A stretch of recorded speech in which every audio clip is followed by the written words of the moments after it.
r/ask Reddit. Police officers who have arrested other police officers. What's the story? My dad was the arresting officer of an undercover narcotics detective for the murder of 2 fellow officers. From what I remember, the 2 officers and a technician caught him by surprise while he was stealing from an evidence room. He shot the 2 officers first and his firearm jammed, so the technician escaped. Detective got life in prison and died there. Like, what was his plan? Even if he killed the 3rd guy, they would still know who did it. It's not like he would have gotten away. He panicked and the reptile part of his brain took over decision making for him. I actually have had to arrest 3 separate members of the justice system this year. First, a practicing lawyer and former judge who had been utilizing his position to coerce sex from defendants. He utilized this leverage even after he was not a judge anymore. Investigation by DCI revealed he had about a dozen victims. So a warrant for his arrest was made, which I executed. Arresting a guy who used to put defendants in front of is a very odd feeling. He weaseled out of prison time and got it all suspended and put on a direct supervision probation program. Absolute horse shit. I've seen guys do way less get way more time. But it's not really a secret that money has a habit of tipping the scales of justice. Next was a prison guard whom strangled his girlfriend, then stalked her relentlessly. I actually arrested him twice because after he posted bail on the first one, he was spotted lurking outside her home only 45 minutes after being released. He's currently in on felony assault, strangulation of a household member, and felony violation of a protection order. He's still in my jail awaiting trial with a bail that has been substantially increased. I'm anticipating prison time for him, but only time will tell. Third was a city police officer. I'm a county deputy sheriff because we received a call from a 6-year-old that his dad was in the garage doing drugs and wouldn't come out. Showed up to find 4 very young kids running around unsupervised. It was a city police officer smoking meth that he had confiscated during a traffic stop and not reported or turned into evidence.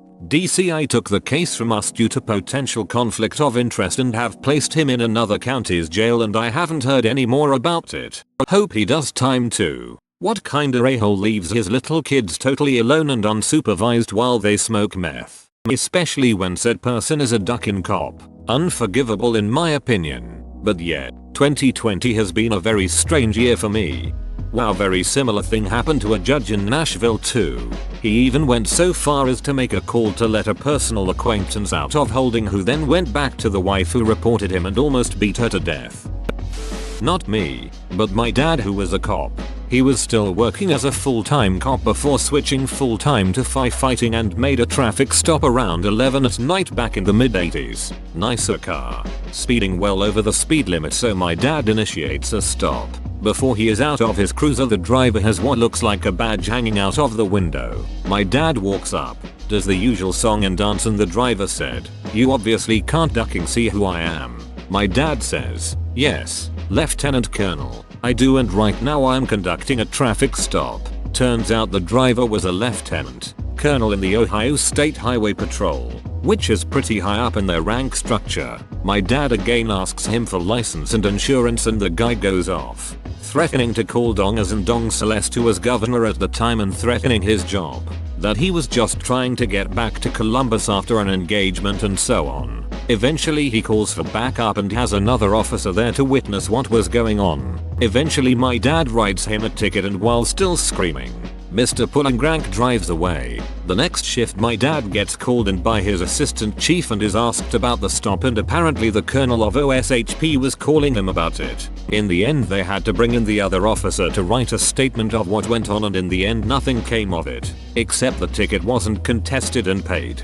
More cops need to enforce speed limits on each other. It really pisses me off when I see cop cars speeding past me with no lights on when it's clear they aren't going on a call, they're just driving. It's much less common where I am now, Washington, than it was in the South, where I am from. I think partially that's by design, as people tend to drive under the speed limit around cops, which can cause congestion. That said, Raleigh NC did a special where they tailed speeding cops and found one of the worst offenders was the actual driving instructor. Ex-sheriff's deputy here. One night on shift I had the great misfortune to overhear on the radio that a small local chief of police, the whole department was only 3 people, was not answering a radio call. So my shift partner goes out to the call that they were trying to get him to go to, and I make my way to try and locate this chief of police. On my way to the police station thinking maybe he's just asleep on the couch, I see his squad car pulled off onto the side of the road, lights going.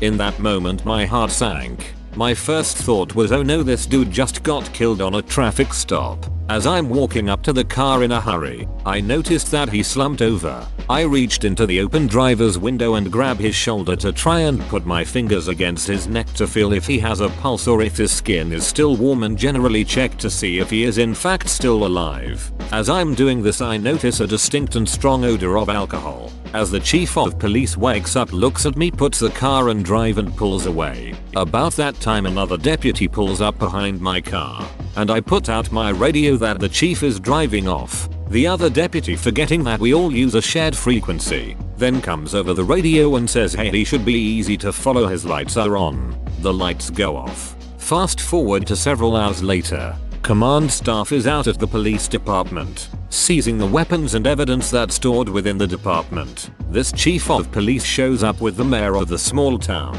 and submits himself to a breathalyzer. He barely passes. Fun fact: district attorneys do not like prosecuting chiefs of police, especially when politics are starting to get involved. Unrelated to that, I was let go about 2 weeks later for calling a suspect an asshole. Unprofessional conduct. How long ago was this? Way back in 2010. Duck, it's been a long time. Former police officer and correctional officer here. I never actually arrested a fellow cop myself. However, my field training officer was arrested and fired from my former PD twice for drunk and disorderly. Before I worked there, he got his job back twice through union arbitration and, to his credit, gave up drinking. When I was working at the jail, we had a cop who was put into protective custody suicide watch after being arrested for stalking a woman he met on a call. He got obsessed with her and kept bothering her after the fact, and after she reported him, he made threats against her. A fellow CO at my jail was arrested for producing and distributing child pornography. He got girls as young as 9 to send him nude photos, which he distributed on the dark web. He's doing 25 years in prison minimum. He won't be eligible for parole for another 15 years or so. We had 7 officers at the jail beat a disabled inmate and then lie about it on their reports. The shift commander then tried to erase the video. All were fired and arrested, but were later acquitted of all charges. Sad thing was, they were all guilty as hell. My business got robbed by 3 teenagers once. They just stole something expensive off the wall and ran out. Anyway, I called the cops and they stayed a long time flirting with my 17-year-old employee. I had to ask them to leave, which was really weird. You know you are getting old when suddenly you are older than most of the police you deal with. Anyway, one of the cops starts calling my employee at work under the guise of following up on the crime.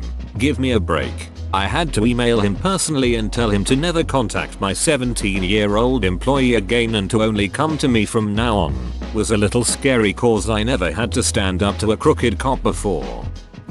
Get a call one night about a domestic. Upon arrival, this woman was bleeding heavily from her face. Said her boyfriend was a cop and he was in the next room. We talked to him and he tells us to how she deserved it. Had to use force on him and get him in custody. Guy had close to 8 years on. Fired on the spot by IAD when they arrived. Duck him. I have no sympathy for women beaters. This is so common here in Brazil. It's so sad. The military police ignores whatever crimes their policemen commit and the story only ends when the abused woman ends up dead.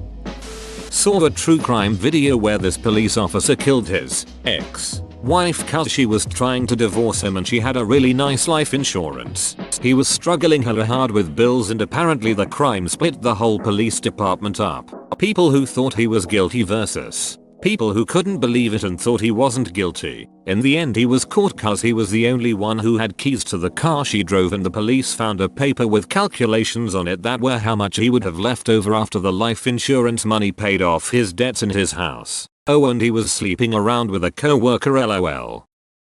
Locked up one for a DUI. Dude was passed out in his car at a red light. He worked for my department. I knew him but not too well. Came up to me and apologized a few months later, which I didn't expect. Nice enough fella. I'm an actual cop, so I'll give an answer. I've arrested 12 cops for DUI, 2 of which included charges of possessing weapons while intoxicated. I've arrested 1 cop for writing a check on a closed account, another for violating protection order during a very ugly divorce. I assisted the feds on a couple tax-related arrests. I've also arrested a total of 3 cops for dereliction of duty. One of those cops was a cop who didn't arrest or conduct a DUI investigation after a crash involving another cop. All those cases proceeded in a similar fashion as other people with similar backgrounds, criminal records would have with similar offenses. The slap on the wrist is actually very common and the norm with first-time offenders. Also, the things I've found cops arrested for are generally the same things other middle-class blue-collar workers get in trouble for. Issues with substance abuse, particularly alcohol, and financial problems. My career is perfectly fine. I've faced absolutely no negative repercussions from any of my peers. I'd say if you work for a large enough agency, you've probably arrested or written a ticket to a cop. Good on you. My dad was a cop for a medium-sized city, and from my conversations with him, I have a hard time believing a cop wouldn't look the other way on a DUI, or at least going as soft as they could. I don't think the place is overly bad, but it's not great. I hope more cops are like you. We need more people who are doing the right thing and don't think twice about doing it. I don't generally buy into the thank you for your service bullshit, but thank you for doing the right thing. And thank you for making that part of your job, without exceptions. Not me, but an uncle arrested an officer from another city for drunk driving, claiming to be the head of that city's police department. Head of the offending officer is my other uncle, first uncle's brother, who was actually sitting in my uncle's patrol car before the off-duty police officer was tagged. I am a cop for a medium-sized city PD. I have arrested 2 officers for AWI, 1 from my department. I arrested an LT for domestic assault, and 1 more officer for retail fraud. Never faced any backlash, wasn't fired or written up. Somewhat related, I was reading about how sometimes a wife will leave an abusive cop husband to go to a women's shelter. The problem is that the cops know all the shelters in their area, so sometimes they have to be sent a couple counties over under top secrecy. Yes, I was friends with a woman abused by a police officer. His officer buddies would tell him that they'll testify that she is nuts, as she sat in the kitchen with an ice pack on her black eye. To be fair, these cases, when discovered, make the news more often than the cases of officers smoothly arresting other officers with no fight. So the general public perception is skewed. After all, if it bleeds, it leads. I took a journalism class in college as an elective, and I remember an exercise where we had 5 fake articles and had to choose which 2 to put on the front page. The journalism majors all chose the fire and the kidnapping, whereas I, social work major, wanted the child abuse case. They were technically right, and graded highly, because, as the professor said, abuse doesn't get attention. And that case was closed. I was furious and no one understood why. I always remember this, and this is why I subscribe to an actual newspaper. I read it online, but I flip to the second page and beyond. Journalism is still important. The front page is attention-grabbing nonsense, though. Frankly, this is the problem with the internet. It is all front page shit. There is no deeper story, but that is a rant for another day. Domestic violence. Not much of a story. Pretty clear cut. Luckily it was a visiting family, so not someone I knew. Other than that, I once tackled a guy who had been fighting in a bar and threw cuffs on him only to find out later he was a cop. Should have known when he immediately put his hands behind his back when I told him to do so instead of fighting me as drunks tend to do. Detained but didn't arrest him because I didn't actually see him punch anyone, and disorderly conduct has a lot of discretion involved, and I don't know who started it. Gave both parties the information needed to file charges against the other and a report was completed. Just a reminder that an arrest is not supposed to be a punishment. Being charged with a crime is the issue. I think DUI is the most common. I never did much traffic enforcement. Not a police officer, but I worked as a contractor for a law enforcement's digital evidence lab. There was a new guy who had just retired as a cop but came on because he wanted to do computer forensics and supposedly had some background in it. We were in training together learning about cell phone forensics when he missed a day of training. That night he was on the news because he had been arrested after cops closed in on him for soliciting texts or pictures from underage girls. We weren't part of the investigation but did send his work computer over to the lab that was working on it, and he had porn on it. Overall we were all shocked but also couldn't not chuckle at the irony that he was a Compat 6 forensics analyst who didn't know how to hide evidence on a computer. Not a police officer, but I'm a nurse and work intake at a county jail, and I've mostly seen officers arrested for domestic violence and DUI. I also worked with a deputy who was arrested for human trafficking. I arrested 4 separate officers during my career. All 4 were sex crimes. To be fair, special victims were my forte and internal investigations fell under my title, so it just shook out that way. Whoa, you made it to the end? You're a ducking beast. I'll cut you a deal. Smash like and subscribe for more curated content, bruh. It's free and that's a great price.